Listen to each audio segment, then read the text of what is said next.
দেখছেন এই মুহূর্তে নিউজ বেঙ্গল 24 চ্যানেলে নতুন হয়ে থাকলে অবশ্যই চ্যানেলটিকে সাবস্ক্রাইব করে পাশের বেল বাটনটি অন করে দিন আর ভিডিওটিতে একটি লাইক দিতে ভুলবেন না। আরামবাগ কেন্দ্রে কারচুপি করে জিতেছে টিএমসি, বিস্ফোরক অভিযোগ শুভেন্দুর। 2024 লোকসভা নির্বাচনে রাজ্যের তৃণমূল কংগ্রেসের ঝুলিতে গিয়েছে 29টি আসন, বিজেপি পেয়েছে 12টি আসন এবং কংগ্রেস জিতেছে 1টি আসনে। ফল প্রকাশের পরেই কারচুপির অভিযোগ তুলেছিলেন বিরোধীরা, কিন্তু ফল প্রকাশের এতদিন পর হঠাৎ করে বিরোধী দলনেতা শুভেন্দু অধিকারীর অভিযোগ আরামবাগ লোকসভা কেন্দ্রে কারচুপি করে জিতেছে টিএমসি। সোমবার নিজের এক্স হ্যান্ডেলে একটি ট্যাবুলেশন সিট তুলে ধরে এই দাবি করেন বিরোধী দলনেতা। এক্স হ্যান্ডেলে শুভেন্দু লেখেন, আরামবাগে জয়ের ব্যবধান 6399, এখানে ভোট চুরি হয়েছে। অ্যাসিস্ট্যান্ট রিটার্নিং অফিসারের টেবিলের যে ট্যাবুলেশন সিট থাকে সেখানে প্রাথমিক গণনা লিখে রাখেন কাউন্টিং এজেন্টরা, সেখানেই গড়মিল হয়েছে। হরিপালের 236 নম্বর বুথে তৃণমূল পেয়েছিল 252টি ভোট, বিজেপি পেয়েছিল 254টি ভোট, কিন্তু অদ্ভুতভাবে কম্পিউটার রুম থেকে নির্বাচন কমিশনের সাইটে এই তথ্য তোলার সময় দেখা গেল 236 নম্বর বুথে তৃণমূল কংগ্রেস পেয়েছে 552টি ভোট এবং বিজেপি ভোট পেয়েছে 254টি ভোট। হকার উচ্ছেদ অতীত, এবার টোটো নিয়ে বিরাট সিদ্ধান্ত। প্রশাসনের এক নির্দেশে ঘুম উড়ল টোটো মালিকদের। বিগত কয়েকদিন ধরে শিরোনামে রয়েছে হকার উচ্ছেদ। ফুটপাত দখলমুক্ত করা নিয়ে একেবারে কড়া মনোভাব দেখা গিয়েছে রাজ্যের সরকারের। যদিও তীব্র আন্দোলনের কারণে আপাতত খানিকটা সময় দিয়েছেন মুখ্যমন্ত্রী মমতা বন্দ্যোপাধ্যায়, তবে হকারদের মাসখানেক সময় দেওয়া হলেও ফুটপাত দখলমুক্ত করার কাজ কিন্তু এখনও চলছে। মুখ্যমন্ত্রী মমতা বন্দ্যোপাধ্যায় উষ্মা প্রকাশ করার পর থেকে অ্যাকশনে নেমে পড়েছে প্রশাসন। মূলত যে সকল পাকা দোকানদাররা নিজেদের দোকানের নির্ধারিত অংশের বাইরের অংশ বাড়িয়ে ফুটপাত দখল করেছেন তাদের সেই সকল জায়গা থেকে উচ্ছেদ করার কাজ হচ্ছে বলে খবর। এই আবহে এবার টোটো নিয়ে সামনে চলে এলেও বড় খবর, জানা যাচ্ছে 3 চাকার এই যান নিয়ে এবার কড়া পদক্ষেপের পথে হাঁটতে চলেছে প্রশাসন। রাজ্যে নানান জেলায় এখন দাপিয়ে বেড়াচ্ছে টোটো, এর ফলে বহু জায়গায় যানজটের সমস্যা তৈরি হয়। সাধারণ মানুষের গলাতেও শোনা যায় অভিযোগের সুর। এখন যেমন হকার এবং ফুটপাত দখল মুক্ত করা দেখে অনেকে বলছেন এসব করে সুরাহা তেমন হবে না, কারণ এখন যেসব জায়গা ফাঁকা করা হচ্ছে কয়েকদিন পর সেখানেই লাইন দিয়ে টোটো দাঁড়িয়ে থাকতে দেখা যাবে। এই আবহে এবার সিউড়ি পুরসভার চেয়ারম্যান উজ্জ্বল চট্টোপাধ্যায় টোটো নিয়ে একটি বৈঠক করেছেন, সেখানে ভবিষ্যতে টোটো নিয়ে পদক্ষেপ গ্রহণ করা শুরু হবে। জানা যাচ্ছে এই শহরের মানুষরা টোটোর কারণে রীতিমতো অতিষ্ঠ হয়ে গিয়েছেন। সিউড়ি পুরসভার চেয়ারম্যানের কথায় সবটা একটা সিস্টেমে চলতে হবে, এমনকি নিয়ন্ত্রণহীন টোটো চলাচলের ক্ষেত্রেও যে আগামী দিনে লাগাম টানা হতে পারে তা ওনার কথায় পরিষ্কার। সিউড়ির পাশাপাশি উত্তর 24 পরগনা জেলার বারাসাত পৌরসভার একটি পদক্ষেপ নিয়েও জোর চর্চা শুরু হয়েছে। কয়েকদিন আগে বারাসাত পৌরসভার তরফ থেকে মোটর ভেহিকেলস আধিকারিক ও পুলিশ প্রশাসনের নিয়ে একটি যৌথ অভিযান চালানো হয়।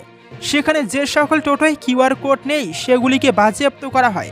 যে সকল টোটো চালকরা নিয়মের তোয়াক্কা না করে রাস্তা দিয়ে যাতায়াত করছেন তাদের অবিলম্বে সকল দিক ঠিক করে রাস্তা নামতে হবে, না হলে তাদের টোটো বাজেয়াপ্ত করা হবে বলে খবর। কারচুপির দিন শেষ, পঞ্চায়েত ব্যবস্থাকে দুর্নীতিমুক্ত করতে চরম পদক্ষেপ নিল পশ্চিমবঙ্গ সরকার। দুর্নীতি কাটায় একাধিকবার বিদ্ধ হতে হয়েছে রাজ্যের শাসক দলকে। বিরোধী দলগুলি প্রায়ই এই নিয়ে সরব হয়, তবে এবার দুর্নীতি রুখতে বিরাট পদক্ষেপ নিল পশ্চিমবঙ্গ সরকার। পঞ্চায়েত ব্যবস্থাকে দুর্নীতিমুক্ত করতে বড় সিদ্ধান্ত নেওয়া হলো। কয়েকদিন আগেই শোনা গিয়েছিল এবার পঞ্চায়েতের ক্ষেত্রেও বদলি নীতি চালু হতে চলেছে। একটি জায়গায় একটি নির্দিষ্ট সময় অবধি কাজ করার পর এবার পঞ্চায়েত স্তরের কর্মীদেরও বদলি হতে পারে। এবার এই নিয়ে মুখ খুললেন রাজ্যের পঞ্চায়েত মন্ত্রী প্রদীপ মজুমদার। তিনি জানান সব দিক বিবেচনা করে এই সিদ্ধান্ত নেওয়া হয়েছে। পঞ্চায়েত মন্ত্রী বলেন এক জায়গায় দীর্ঘদিন থাকলে নানান সমস্যা তৈরি হতে পারে, তাই নির্দিষ্ট সময় অন্তর বদলি হওয়াটা কাম্য। সব দিক বিবেচনা করে ও মন্ত্রিসভার সম্মতি নিয়ে এই পদক্ষেপ গ্রহণ করা হচ্ছে। দপ্তর সূত্রে জানা যাচ্ছে সরকারি নীতি অনুযায়ী কোনো কর্মীর এক পদে কাজের মেয়াদ 3 বছরের অধিক হয়ে গেলে তাকে বদলি করাই নিয়ম, তবে পঞ্চায়েত স্তরে সেই নিয়ম পুরোপুরিভাবে মানা হতো না। তবে এবার থেকে সেখানেও এই নিয়ম মানতে হবে।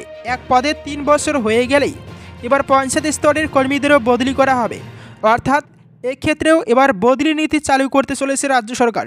উল্লেখ্য, লোকসভা নির্বাচন পর্ব সম্পূর্ণ হওয়ার পর থেকে নানান বিষয়ে সরব হয়েছেন মুখ্যমন্ত্রী মমতা বন্দ্যোপাধ্যায়। দুর্নীতি ইস্যু থেকে জনপরিষেবা একাধিক বিষয়ে উষ্মা প্রকাশ করেছেন তিনি। বহু আধিকারিক তার রোষের মুখে পড়েছেন, আর তারপরেই সামনে এলো পঞ্চায়েত ব্যবস্থায় বদলি নীতি চালুর খবর। পঞ্চায়েত দপ্তর সূত্রে জানা যাচ্ছে এখনও অবধি যা সিদ্ধান্ত তাতে পঞ্চায়েত স্তরের কিছু কর্মী কোনো একটি নির্দিষ্ট জেলার মধ্যে বদলি হবেন, কয়েকজন কর্মীকে জেলার বাইরেও বদলি করা হবে। তবে সমস্যা দেখা দেয় ইঞ্জিনিয়ারদের নিয়ে, কারণ কিছু ক্ষেত্রে একটি জেলা অথবা পঞ্চায়েতে একটিমাত্র পদ থাকায় তাদের বদলির কোনো প্রশ্ন ওঠে না। তবে এবার দপ্তর সূত্রে জানা যাচ্ছে নয়া ব্যবস্থায় ইঞ্জিনিয়ারদেরও বদলি হবে। এই ব্যবস্থায় কাজের প্রকৃতির সঙ্গে তাদের প্রমোশনের সুযোগ বাড়বে বলে খবর। মোদি দুনিয়ায় সত্যিকে মুছে ফেলা হয় আরও ঝাঁঝালো আক্রমণ রাহুলের। সত্যকে মোদিজির জগতে উড়িয়ে দেওয়া যেতে পারে, কিন্তু বাস্তবকে নয়। সংসদে রেকর্ড থেকে হিন্দুদের নিয়ে রাহুল গান্ধীর মন্তব্যের একাংশ সরিয়ে দেওয়ার পর আরও ঝাঁঝালো সুরে তোপ দাগলেন দেশের বিরোধী দলনেতা। তিনি লোকসভায় যা বলেছেন তার মধ্যে কোনো অসত্য কিছু নেই। হিন্দুত্ব, নিট এবং অগ্নিপথ প্রকল্প প্রসঙ্গে তার মন্তব্য নিয়ে শাসক জোটের শোরগোলের পরেই মঙ্গলবার তার পাল্টা জবাব দিয়েছেন লোকসভার বিরোধী দলনেতা রাহুল গান্ধী।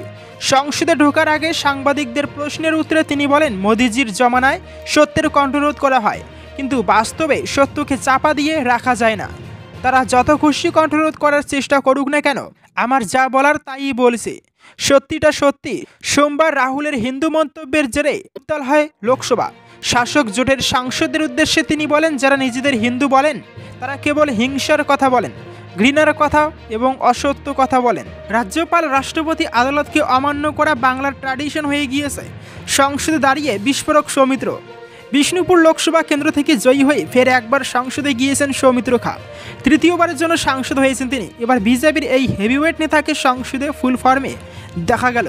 রাজ্যের সাম্প্রতিক পরিস্থিতি নিয়ে শাসক দলকে এক হাত নিলেন তিনি। বাংলায় বিরোধীদের স্বাধীনতা নেই, পদ্ম শিবিরের 200 জন কার্যকর্তাকে হত্যা করা হয়েছে, এমন নানান কথা শোনা গেল তার মুখে। বক্তব্যের শুরুতেই বিষ্ণুপুরের লোকসভা কেন্দ্রের সাধারণ মানুষকে প্রণাম জানান বিজেপি নেতা। তৃতীয়বার সাংসদ হিসেবে নির্বাচিত করার জন্য ধন্যবাদ জানান তিনি। এরপরই রাজ্যের বর্তমান পরিস্থিতি নিয়ে মুখ খোলেন। সৌমিত্র বলেন, রাজ্যপাল, রাষ্ট্রপতি, আদালতকে অমান্য করা বাংলার ট্র্যাডিশন হয়ে গিয়েছে। বিষ্ণুপুরের সাংসদ বলেন, নির্বাচন কমিশন এবং কেন্দ্রীয় বাহিনী না থাকলে পশ্চিমবঙ্গে কখন নির্বাচন হবে না। লোকসভা এবং বিধানসভা নির্বাচন ছাড়া এই রাজ্যে কোনো পঞ্চায়েত এবং মিউনিসিপ্যাল ভোট হয় না বলে দাবি করেন তিনি। সৌমিত্র খা বলেন, আমাদের 200 জন কার্যকর্তাকে মেরে দেওয়া হয়েছে, ওখানে বিরোধীদের কোনো স্বাধীনতা নেই, বিরোধীদের ওখানে বলার অধিকার নেই। পশ্চিমবঙ্গের মুখ্যমন্ত্রী বিরোধী পক্ষের সাংসদ বিধায়কদের বৈঠকে ডাকেন না বলে দাবি করেন তিনি। সংসদে দাঁড়িয়ে চোপড়া কাণ্ড নিয়েও সুর চড়ান সৌমিত্র। কোচবিহার কাণ্ডের উদাহরণ টেনে বিষ্ণুপুরের বিজেপি সাংসদ বলেন, কোচবিহারে শুধুমাত্র বিজেপি করার জন্য একজন মহিলাকে রাস্তায় উলঙ্গ করে ঘোরানো হয়েছে, এটা কি তৃণমূল কংগ্রেসের সংস্কৃতি? বক্তব্য শেষে আগে সৌমিত্র খা বলেন, কয়েকদিন পর পশ্চিমবঙ্গে হিন্দু জাতি শেষ হয়ে যাবে, 10 বছর পর এ কথা সবার মনে থাকবে বলে মন্তব্য করেন তিনি।